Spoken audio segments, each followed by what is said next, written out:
இங்க நம்ம வனத்தேவதையான மெலிஃபிசென்ட் அவளோட சாம்ராஜ்யத்துல ஜாலியா வாழ்ந்துட்டு வருவாளா. அப்போ ஸ்டீபன்ங்கிற ஒரு மனச பயபுல என்ன பண்ணுது, அவங்க இருக்கக்கூடிய காட்டுக்குள்ள போய் கிறிஸ்டலா ஆட்டையா போட்டுருது. ஆட்டையா போட்டவன சும்மா விடுவாங்களா, அவனை அரெஸ்ட் பண்ணி வச்சிருப்பாங்க. அங்க போற மெலிஃபிசென்ட் அவனை வெளியில வர சொல்லி, டே தம்பி, இந்த காடு ஃபுல்லா என்னோட கண்ட்ரோல்ல இருக்கு, ஒழுங்கு மரியாதை ஆட்டையா போட்டதை கொடுத்துருன்னு சொன்னா அடுத்த நிமிஷம் அவன் அந்த கிறிஸ்டல் எடுத்து கொடுத்துறான். அதை கொடுத்ததுமே சரா தம்பி வா, அப்படியே அவனை பேசிக்கிட்டே காட்டுக்கு வெளியே போய் விட்டுறான்னு ரெண்டு பேரும் பேசிக்கிட்டே போறாங்க. இந்த பேச்சு அப்படியே கொஞ்சம் கொஞ்சமா நட்பாகி நட்பு அப்படியே காதலா மாறிடுது. அடுத்த ரெண்டு பேரும் அப்படியே வளர்ந்து வளர்ந்து வளர்ந்து வடல பருவத்தை எட்டும் போது இந்த ஸ்டீபன் பையன் என்ன பண்றான், நீ எப்படி உன்னோட வனத்துக்கு ராணியா இருக்கிறியோ அதே மாதிரி நான் என்னோட மனசு பயில்களுக்கு ராஜா ஆனதுக்கு அப்புறம் தான் நமக்கு ரெண்டு பேத்துக்கு கல்யாணம், இல்லைன்னா கல்யாணமே கிடையாது, பிரேக்கப் பண்ணிக்கலாம்னு சொல்லிட்டு அங்க இருந்து கிளம்பி போயிடுறான். அடப்பண்ணாட நினைச்சிட்ட ஹீரோயின் கொஞ்ச நாள் ஃபீல் பண்ணாலும் அதுக்கப்புறம் அவரோட காடு உயிரினங்கள்னு சொல்லிட்டு ஜாலியா வாழ்ந்துட்டு இருப்பான். இப்படியாப்பட்ட ஒரு சூழ்நிலையில அந்த நாட்டை ஆட்சி பண்ணிட்டு இருப்பான்ல ராஜா ஹென்றி, அவனுக்கு ஒரு கொடூரமான ஆசை, அதாவது இந்த வனத்தை எப்படியாவது ஆட்டையை போட்டுட்டு அங்க இருக்கிற எல்லாத்தையும் அடிமையாக்கணும் அப்படின்றது. உடனே என்ன பண்றான், அந்த வனத்து மேல ஒரு போரை தொடுத்துறான். அப்ப ஸ்பாட்டுக்கு வர மெலிஃபிசென்ட், டேய் ராஜா, இங்க பாரு, மரியாதையா சொல்லிடுறான், ஓடி போயிரு, இல்லையா கோத்தாட்டா குடிச்ச பால் ஃபுல்லா வெளியில வந்துரும் பாத்துக்க அப்படின்னு சொல்லிட்டு மிரட்ட,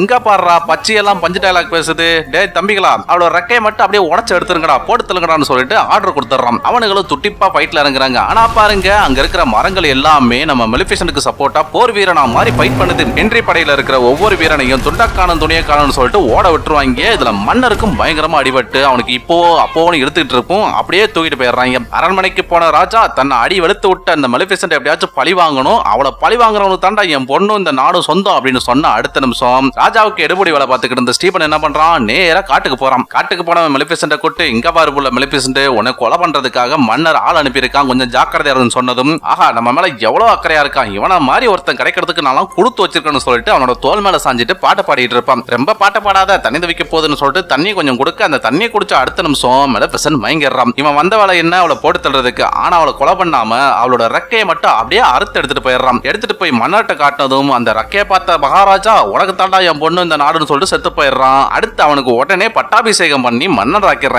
அதே நேரம் இந்த பக்கம் ரெக்கையை பறி கொடுத்த மெலிஃபிசென்ட் ரொம்ப உக்கிரமாகி அவளோட மந்திர சக்தி எல்லாத்தையும் கட்டுப்படுத்தி ஒரு கொடூரமான மந்திரவாதியா மாறிடுவான். அப்போ ஒரு காக்காவை கிட்ட வருமா, அதை அப்படியே மனுஷனாக்கி கூடயே வச்சுப்பா. இப்படி ரெக்கப்பட்ட இல்லாம நம்ம மெலிஃபிசென்ட் கஷ்டப்பட்டு இருக்கும்போது இங்க நம்ம புது கிங் ஸ்டீபன் இருக்காருல்ல, அவன் உக்கால என்ன பண்றான், எதை பத்தியுமே கவலைப்படாம ஜாலியா ஒரு பொம்பளை புள்ளைய பெத்து அதுக்கு பேர் சூட்டு விழா நடத்துறான். 18 பட்டியும் ஒன்னா கூடி குழந்தைக்கு ஆசீர்வாதம் பண்ணிட்டு இருக்கும்போது அப்பதான் மெலிஃபிசென்ட்டோட என்ட்ரி. வந்தவ குழந்தைக்கு ஆசீர்வாதம் பண்ணிட்டு ஒரு சாபத்தையும் கொடுத்துறா. அதாவது என்ன சாபம்னு கேட்டீங்கன்னா, அவளோட 16 வயசுல அவளோட கையில ஒரு பின்னு குத்தி அப்படியே ஃபுல் டைமா கோமாக்கு போயிருவா அப்படிங்கிறது. இதை கேட்ட அரசன் உடனே பரிகாரத்தை கேட்க, அப்போ ஒரு பரிகாரம் சொல்றான். அந்த பரிகாரம் என்னன்னா, அந்த பொண்ணு கோமா போயிட்டா யாராச்சும் ஒருத்தர் ஒரு ட்ரூ லவ் கிஸ் கொடுத்தா மட்டும்தான் அந்த பொண்ணு உயிரோட வரும்னு சொல்லிட்டு அங்க இருந்து கிளம்பிடுறா.